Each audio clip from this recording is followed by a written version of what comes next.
Indiana, and Illinois. There was a series of murders of young men, all murdered in the same way. Unfortunately, the culprit was very hard to pin down.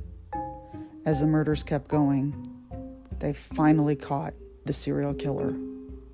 This is a story of Larry Eyler.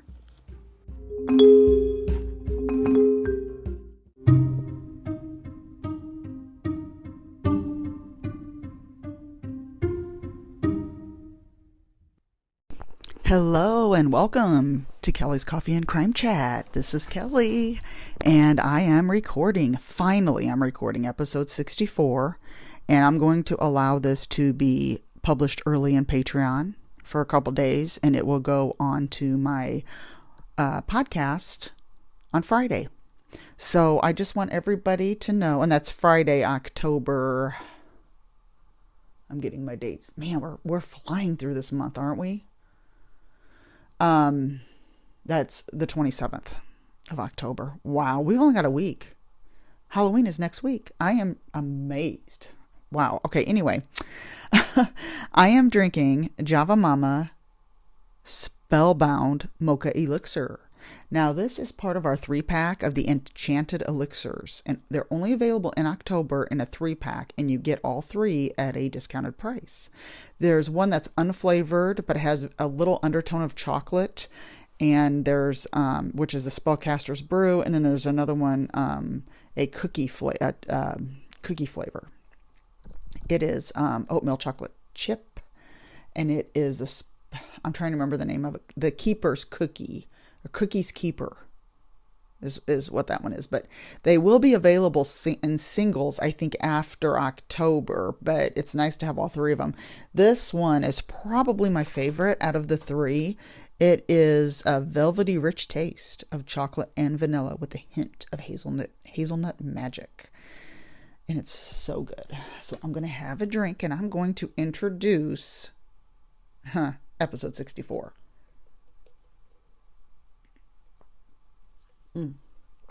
I've got my big travel mug here, so it takes me a little while to... Okay, here we go, to get a drink out of it. Now, I don't know if anybody out there has ever heard of Larry Eyler. I have recently, and there's one reason I have heard of him, and I'm going to get... That'll come up here. But there is a lot here. As I was researching this, I thought I should make it a Patreon episode because it's so long, but I'm going to go ahead and put it on my podcast. And then the Patreon episode is going to be a Halloween one. And that will also be on Spotify subscription. Now, Spotify's all free. There's only certain ones that you have to subscribe. And it's the same price as Patreon, which is $5. And so I've been doing 3 bonus episodes a month. So this will be the 3rd one. The Halloween one will be the 3rd one for October. So here we go. This is episode 64. My source is wikipedia.org. Larry Eyler was born December 21st of 1952 in Crawfordsville, Indiana, to George Eyler and Shirley Kennedy. George was an alcoholic. His father was an alcoholic who abused his wife and kids physically and emotionally. Now, the couple divorced in 1955. So the kids, Larry and his sister Teresa, ended up with foster families and babysitters. They did have 2 older siblings. The oldest was 10. And the older siblings sometimes would care for them, with the 10-year-old being the oldest. Now, Shirley worked 2 jobs as a waitress and in a factory during the week, and then she sometimes bartended on the weekends. And she would visit her kids when they were being fostered, so she did see them. She remarried in 1957. That lasted about a year. Then she married again in 1960, and that one lasted about 4 years. Again, getting married in 1972. So that would be her 4th marriage. One of the stepfathers would hold Larry's head below very hot, scalding water to discipline him. I don't care if I was married to somebody and they did this to my kid, they'd be gone. That would be it. Now, Larry went to St. Joseph's School in Lebanon, Indiana, and he was bullied since he was poor, came from a poor family and a divorced family. And Teresa, his sister, would be the ones to confront the bullies. Yeah. I was going to look up where Lebanon, Indiana was and where Crawfordsville, Indiana was. And I'm thinking, because I've never heard of them. And of course, I forgot to do that. And I'm wondering if they're more north Indiana. I mean, I could be wrong, but that's where I'm thinking. Now, their mother put Larry in a home for boys because his behavior was erratic and he was horribly stubborn. Well, okay, I think that's a lot of boys. A lot of men are very horribly stubborn. I'm not saying everyone, but you know, I've known my share, put it that way. Now, he hated the home that he was put into, and he begged his mother to let him come home. She let him return just after a few weeks, so he wasn't in there very long. Larry took some psychological testing, and he had average intelligence and had a horrible fear of abandonment, plus separation anxiety. And that, very well, I know that. My parents were divorced. I was never put in a foster home or anything, but I get the separation anxiety and fear of abandonment. So they recommended Larry be put in a Catholic boys' home in Fort Wayne, Indiana. He was only in there for about 6 months before going back to mom. So it was like he didn't want to be alone. Sounds very familiar a little bit to Jeffrey Dahmer. But entering into adulthood, Larry told his family he was homosexual. Now, he did date girls in high school, but that was all it was. It was just dating. He did struggle with his sexuality. He failed to graduate high school, but he went back and got his GED, which is what you go back, general education, to get your diploma if you quit high school. He got a job shortly after this as a private security guard in the Marion County Hospital. And he lost his job 6 months later and worked at a shoe store. And I never heard how he lost his job. But during this time, he got out into the Indianapolis's gay community, going to gay bars and having some casual one-night stands with men.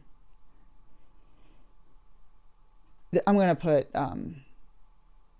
some trigger warnings in here, but while he was having sex with the men, he would shout the words bitch and whore while not looking his partner in the eyes.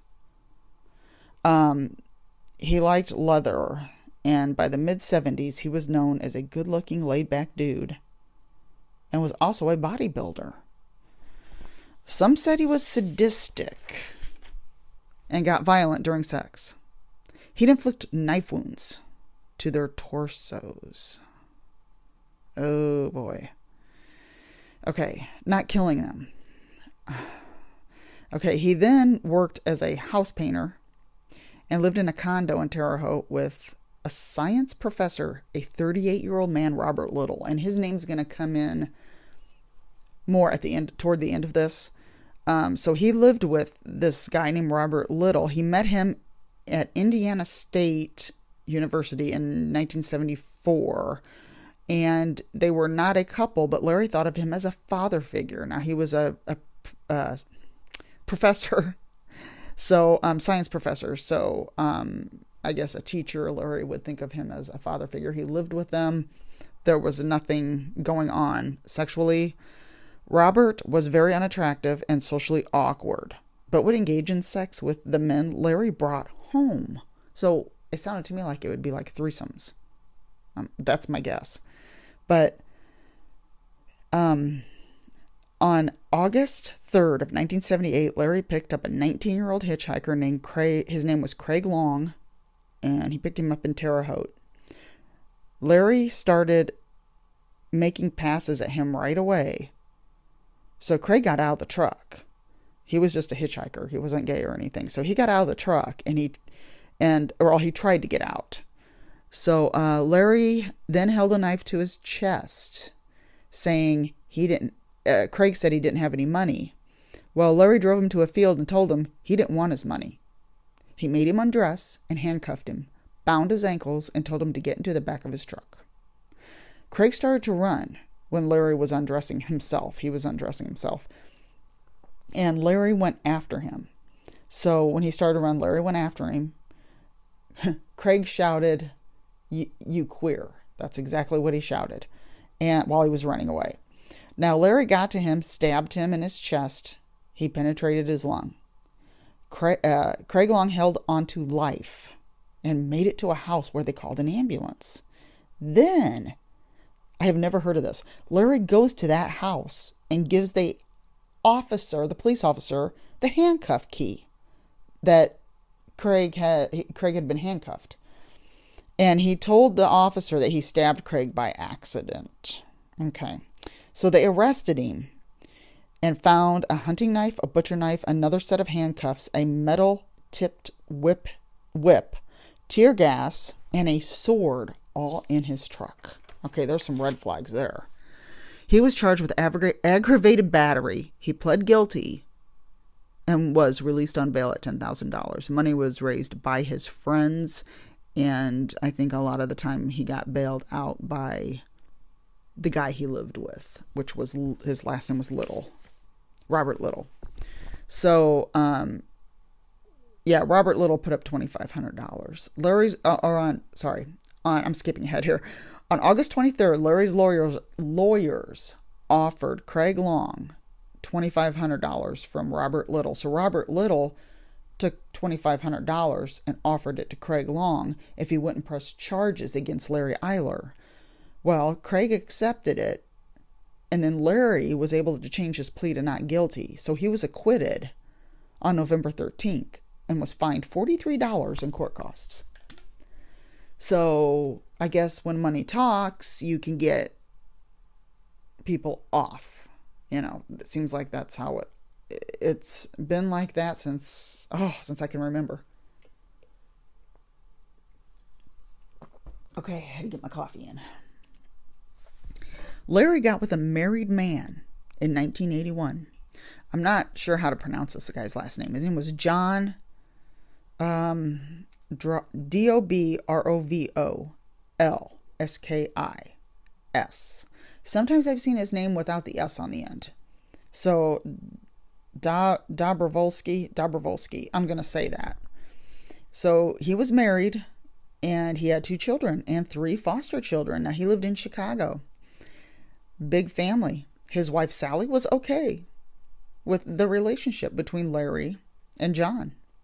Larry even paid 1/3 of the rent since he stayed with them. So it was all okay. His wife didn't care. She knew about his sexual orientation.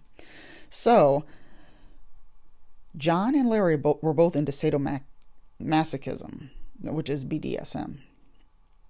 Larry would bind John to something and beat him. Then Larry would curse at John before they'd have sex. Even though John was married, Larry wanted them to always remain together and not sway from the relationship. So Larry would accuse John of infidelity. Robert Little, on the other hand, the professor, did not like John, and hated that Larry was in this relationship with him.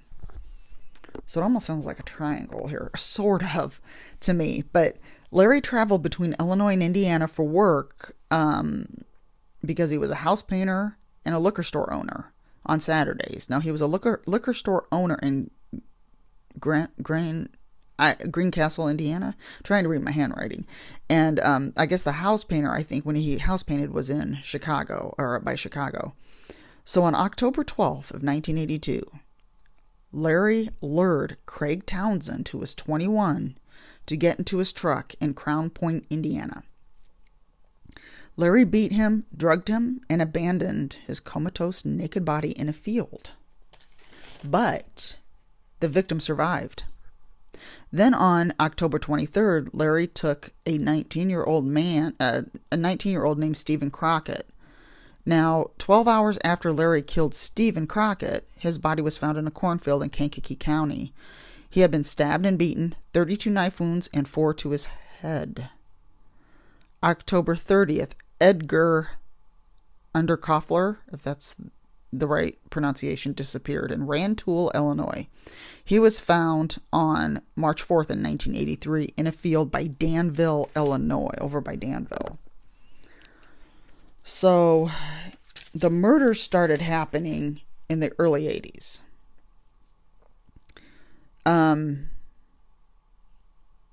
There was also on November 20th, a 19-year-old hitchhiker named William Lewis was found stabbed and buried in Indiana. And I cannot pronounce this if I can read my handwriting.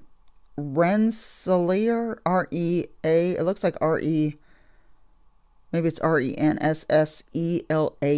Indiana. I cannot begin to try to pronounce that town. Now, the next month, Larry killed a barman, John Johnson, who was 25. He was found a month later in Lowell, Tennessee. And then, oh my gosh, it's like they're all here together. It's like November, October, November, December. So the hitchhiker William Lewis, who was stabbed and buried in Indiana, was after Larry killed a barman, John Johnson, in Lowell, Indiana. I think both of those were in November. So now December 19th, Larry took a 23-year-old named Stephen Agan, A-G-A-N, in Terre Haute. Stephen was found close to Indiana State University on December 28th. And there was human flesh found on the walls of an outbuilding on a farm close to the crime scene. He could have been against the walls as Larry stabbed him. And he had extensive mutilation showing rage on his abdomen, chest, and throat. They thought more than one person killed him. Another body was found in Putnam County that day, 21-year-old John Roach.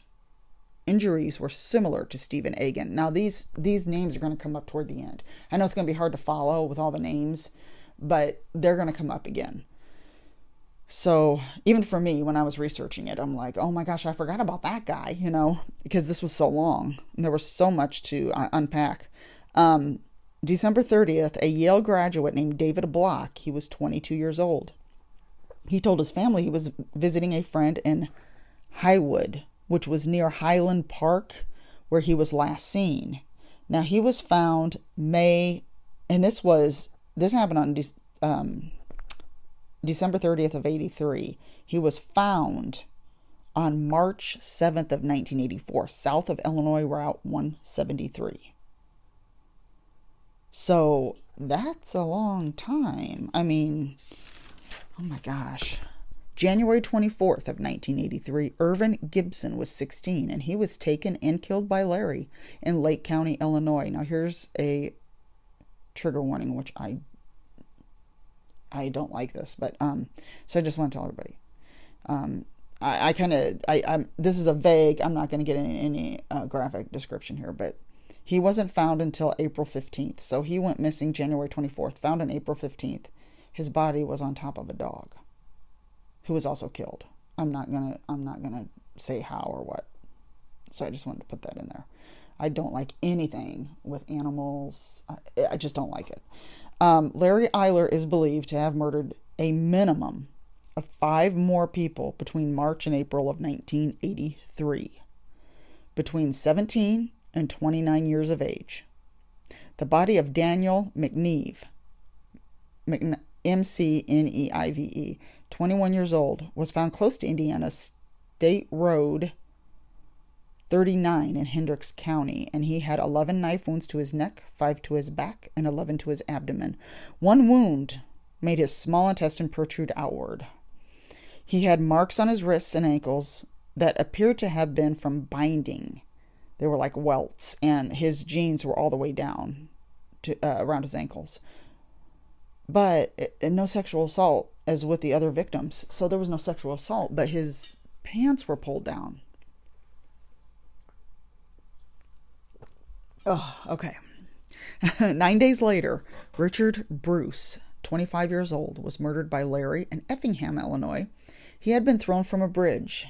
He wasn't found in the creek below until December 5th. So that was 9 days after Daniel. I don't even have a date on here as far as when this was. A gay newspaper called The Works created a telephone hotline, and this was awesome. And they speculated in an article who the killer was and his motive. I don't think they said his name. I'm not sure, but his motive, who he was, the type of killing he does. Plus, they mentioned that he struggled with his sexuality. The paper even offered a $1,500 reward if anybody had any information, and the gay community, plus a family of a victim, gave to this money to help find the murderer. Indiana State Police held a meeting with 35 detectives in 4 jurisdictions where bodies turned up with similar wounds. So they are really trying to find him. They formed a task force named the Central Indiana Multi-Agency Investigation Team. They contacted the FBI and described the murderer's MO and how he disposed of the bodies. His MO is like his modus operandi is what it stands for. It's his routine, I guess, how he does his killings and how they're all killed similarly. So they requested to be contacted if any victims match the same pattern. So it's like the same pattern that he does his murders in. Excuse me. Okay, it didn't take long. A Lexington, Kentucky resident named Jay Reynolds, 29 years old, was found stabbed to death in Madison County on March 22nd. Then Chicago investigators reported a Jimmy Roberts, 18 years old, found with 35 stab wounds in Thorn Creek on May 9th. The task force dubbed the murderer the Highway Murderer. That's what they called him. June 6th, Larry Eyler's former lover, Thomas Henderson, who I don't remember that name earlier in the story, but he had a former lover. This Thomas Henderson called the hotline saying he thought Larry was the killer. He also told them about Craig Long, the first one who he stabbed but survived, and then Robert Little paid him off. He also said that Larry had a violent temper and loved bondage. He also told them where he lived in Terre Haute and where he worked. Also that he drugged a 14-year-old. Investigators believe Larry was testing drugs on that boy. So he drugged him, but he survived. And since nothing else happened to him, so they believe that he was testing out drugs to see like the effects and how much to give him. So they did a background check and found that they found what he did to Craig Long, which matched the highway murderer's MO, especially since Larry traveled between Indianapolis and Chicago. So it was right around Indianapolis, and that's where he traveled between. The FBI put together a profile. They predicted he was a white male in his late 20s or early 30s who had self-hatred of his attraction to men. He lived on the edge of homosexual panic and afraid of being called a queer. He would try to eliminate his murderous acts by covering bodies with dirt or leaves. They figured he was strong since victims were of athletic stature.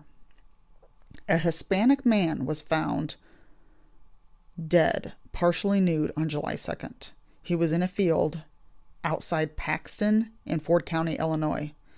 He was repeatedly stabbed and had been dead for a few days. And near Illinois Route 60 on August 31st, Ralph Calise, Calise, another name that's going to come up again. He was found with 17 stab wounds. He was 28. His wounds were so bad his small intestine was protruding in sections through his body. Oh my gosh. His death was similar to 2 other deaths in Lake County and 2 other males in 1982. Also been stabbed and found with their pants and underwear pulled down around their ankles, and that was in Kankakee County and Lowell, Indiana. So this was the similar death from 2 others. All 5 of these murders were added to the victim list, which now equals 17 young males. So, October 4th, a torso was found in Kenosha, Wisconsin. It was inside a plastic bag. It belonged to 18-year-old Eric Hansen, and he was last seen on September 27th in St. Francis. The rest of him had been dismembered by a hacksaw. His torso was drained of blood, and his skull and hands were never found. 4 other bodies were found on October 18th and 19th, close to an abandoned farmhouse in Lake Village, Indiana. They were partially decomposed and partially buried. 3 of them were white, and they were buried on one side of an oak tree. They were 3 feet apart. The 4th victim was a black teen and buried on the other side of the oak tree. I thought this was very bizarre. Like, almost, I don't know if I wouldn't think he killed them all together. You know what it was just odd to me that you would, I don't know, for one person to do this. And I don't know if they were killed at separate times, but this is another story that's going to come in toward the end.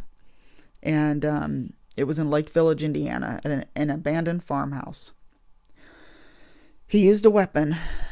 The weapon was at least 8 inches, an 8-inch blade, at least 8 inches. And they all had more than 24 stab wounds. Also, their pants were down around their ankles. December 7th, a partially buried skeleton was found in Hendricks County.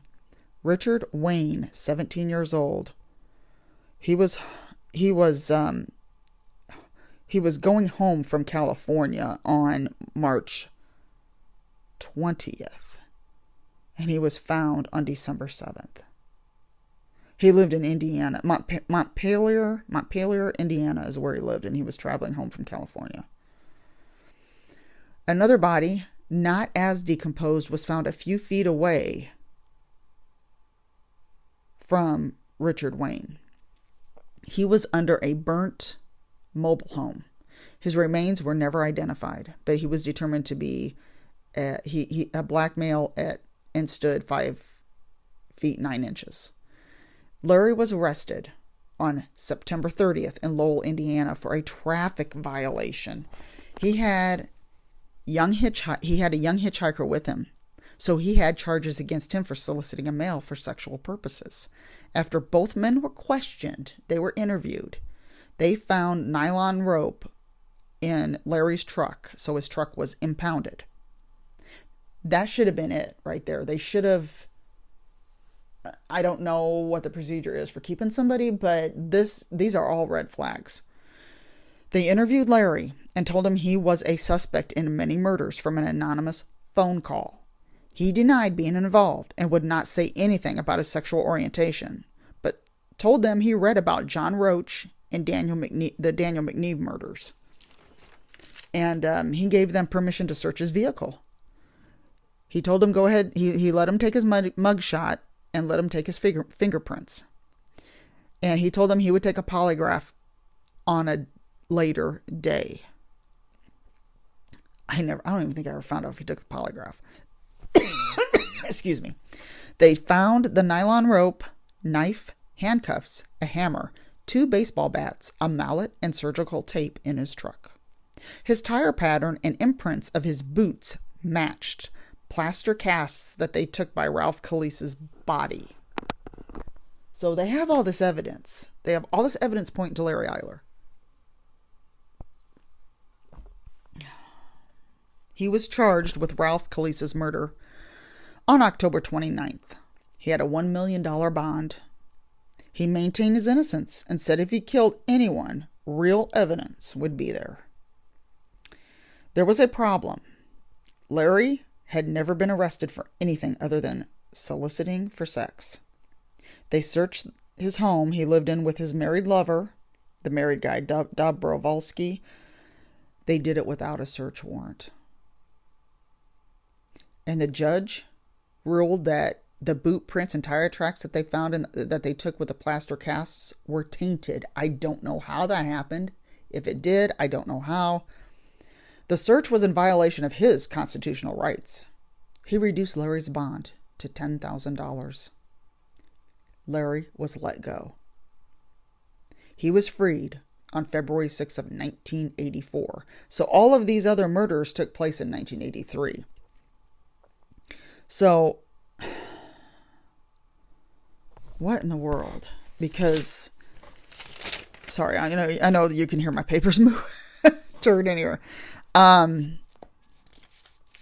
because he was arrested for the traffic violation on September 30th, and then he was freed on February 6th.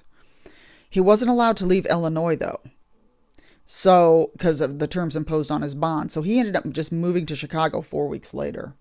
Robert Little, the professor, quote-unquote sugar daddy. I don't know if it's actual sugar daddy. I wrote that in quotes here, or in parentheses, so I could remember who he was. He helped with his bond, plus bought his new furniture and paid his weekly rent in his new apartment in Rogers Park. He also bought Larry new tires for his truck.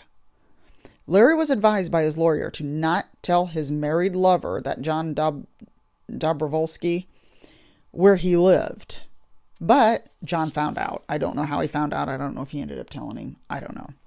On August 19th of 1984, Larry was back to his sick games, luring a 16-year-old Daniel Bridges. This is another important name.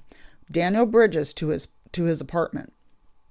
Daniel knew Larry's victim, Irvin Gibson, who was one I mentioned earlier, and he had been a male prostitute since 12, but he was straight. This is Daniel. He's not gay, but he's been a male prostitute since he was 12. He knew of Larry and called him a real freak to a reporter, I guess. He must have gotten interviewed and called him a real freak. While Daniel was beaten and tortured in Larry's apartment, bound to a chair, and stabbed to death. Larry cut him up in his bathroom into 8 pieces. He drained all the pieces of blood and placed all of them into bags.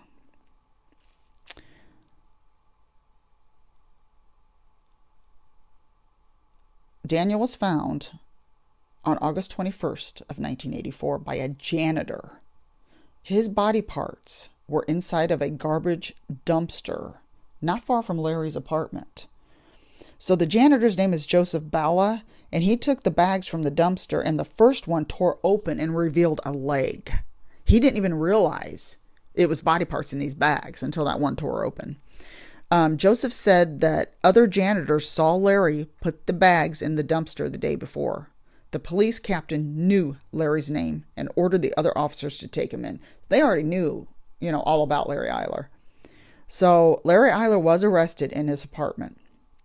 His bedroom had been cleaned and repainted, but there were traces of blood splattered across the floor, walls, and ceiling. So blood belonging to Daniel Bridges was found on a mattress, a chair, a sofa, and under the floorboards by the bathroom, outside the bathroom. Daniel's bloody clothes were in Larry's closet and in a hamper. They also found a hacksaw. Receipts that showed he bought more blades for the hacksaw were found. Larry's fingerprints were on the bags that held Daniel's remains. A luminol test showed marks on the floor as if Daniel Bridges had been dragged from the bedroom to the bathroom where he was cut up in the bathtub. He was dismembered. Larry Eyler was charged on August 22nd with Daniel Bridges' murder. Of course, he said his fingerprints were on the bags by accident.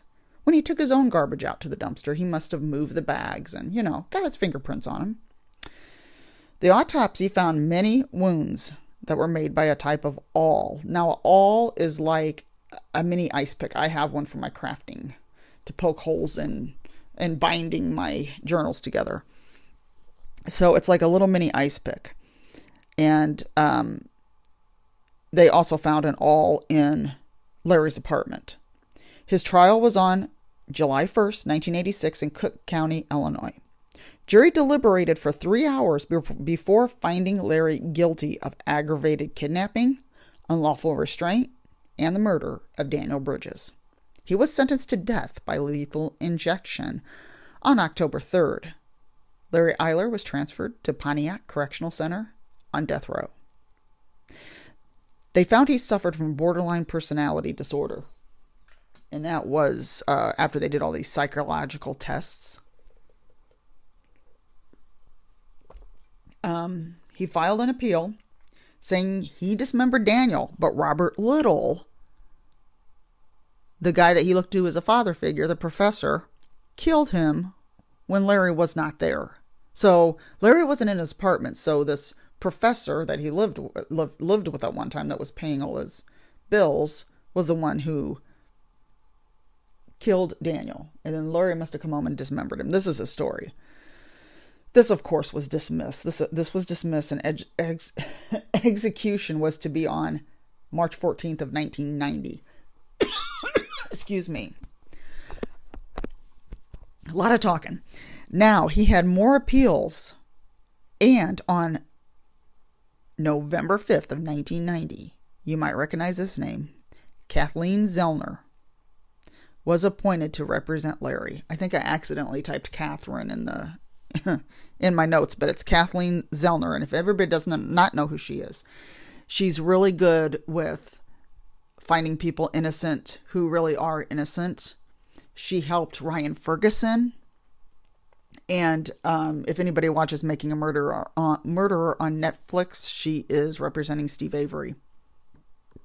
And I thought there's 2 seasons on Netflix, and I thought the 3rd one was coming, but I haven't heard any more about it. So Larry agreed to confess to his culpability, but still said Robert Little helped with the murder of Stephen Egan. Now, if you remember that name, Stephen Egan, in December of 1982. Because Stephen Egan's crime was brought up by a prosecutor who had the evidence to support his claims. Along with the murder of Ralph Calise. Larry agreed to confess and testify against Robert Little for a fixed term instead of the death penalty. They accepted this, and Larry gave Catherine Zellner a 17-page confession on December 4th. So on December 13th, Larry pled guilty to Stephen Egan's murder and testifying against Robert Little, who participated in the murder. That's a Stephen Egan's murder. This is what he says. A polygraph test was the result of Robert being found out as Daniel Bridges' murder. So they did a polygraph test on Robert Little and said, he's guilty. Well, I didn't think polygraph tests were admissible in court, so unless it was back then, I just thought that was very strange. Larry got a 60-year sentence on, this is Larry Eyler, he got his 60-year sentence on December 28th to be served with his existing sentence. Consecutive. And so he does not have life anymore. Now he's got a 60-year sentence. Robert Little, 53 years old, was arrested and charged with Stephen Egan's murder. But he was found not guilty after the jury took 7 hours to deliberate on April 17th. Larry Eyler died at the Pontiac Correctional Center on March 6th of 1994 from AIDS-related complications. Kathleen Zellner persuaded Larry to let her release his confession publicly after he died. The families could get closure. So he said yes. She persuaded him. So she was able to release the names and descriptions. If the names were not known, she released the descriptions of 17 victims who were killed by Larry Eyler by himself. 4 other victims who he murdered with Robert Little, if that really happened, Catherine never named him in the press conference. She just said it was somebody else who participated. So on April of 2021, this is an update. One of the 4 bodies that were buried by the oak tree at the abandoned farmhouse, one of them, this was in Lake Village, Indiana. One was identified by genetic DNA as John Brandenburg Jr. of Chicago. Another victim, these are in the orders of when they were found. So he was found on see, it was okay. Hold on a second. Okay, this is the second victim. Another victim was found in October of 1983 in Jasper County, Indiana. He was identified as William Lewis of Peru, Indiana. Another victim from that same farmhouse by the oak tree was identified, and he was just found this past July of this year, 2023, found by genealogy as Keith Gibbs. 3 remain unidentified, and 1 has never been found. There, the 3 that remain unidentified, is a Hispanic man aged 20 to 25. He was found in Ford County, Illinois, July 2nd of 1983. An African American man aged 25 to 39. He was found December 7th of 1983 in Hendricks County, Indiana. And the third one is a Caucasian man aged 16, teenager, aged 16 to 19, found April of 1984 in Cook County, Illinois. So those are the 3 that have not been identified. And there was one other one that had never been found. Now, Kathleen Zellner practices in Downers Grove, Illinois, and will never defend someone she thinks is guilty after Larry Eyler confessed to these 21 homicides. That was it for her. She now helps people who she believes is innocent, and while she's helping people who she believes is innocent, she'll find out if they're really guilty. You know, she will find out, and she tells her clients, I will find out if you're guilty. And so that's awesome. She's awesome. John Dobrovolsky, Larry's married lover, he stayed with his wife in Chicago and died in January of 1990 at the age of 29 of AIDS. Robert Little went back to teaching his same position that he had in Indiana. He has always maintained his innocence. Oh, so that is the story of Larry Eyler. You talk about a lot here. I mean, it took me days to get all this down, to get all these notes down, and there's a lot more. There's a lot more I did not talk about. There's a lot of detail in the trial, but I knew this was going to be a long one. For once, I got a long one, but I think I have one more episode that's about this same time, and it's a really good one. Christy Doyle. It's way back. I forget what. Princeton, Illinois, and I forget what number it is, but that's highly recommended. That was a good one. So that's all for today. Phew, I'm going to have this up on my Patreon for early access.